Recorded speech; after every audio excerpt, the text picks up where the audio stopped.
lalawigan sa Bohol, gipahigayon ang preemptive evacuation sa mga mulupyo sa lungsod sa Kandihay, Bohol tungod sa kabati sa panahon kagahapon.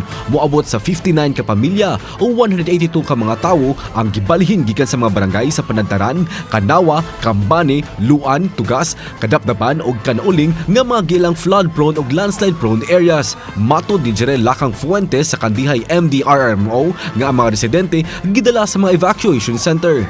Gihatagan hinuon sila og mga relief goods sama sa mga pagkaon ug tubig gikan sa mga lokal nga kagamhanan. Hinuon gi-downgrade na ang tropical depression nga Kabayan ngadto na sa low pressure area. Tungod sa nasinating mga kusog ng pag-uwan, Office of the Civil Defense nakatala o mga pagdahili sa yuta sama sa usa ka daan sa lungsod sa Liloan sa Southern Leyte nga nakasinati sa pagdahili sa yuta o dili una magian sa mga motorista. Samtang 55 ka mga pamilyahan o 204 ka mga tawo sa lungsod sa San Juan, Cabalian ang ipaubos sa preemptive evacuation. Nagpuyo sila sa mga dapit nga sagad bahaan o sa pagdahili sa mga yuta.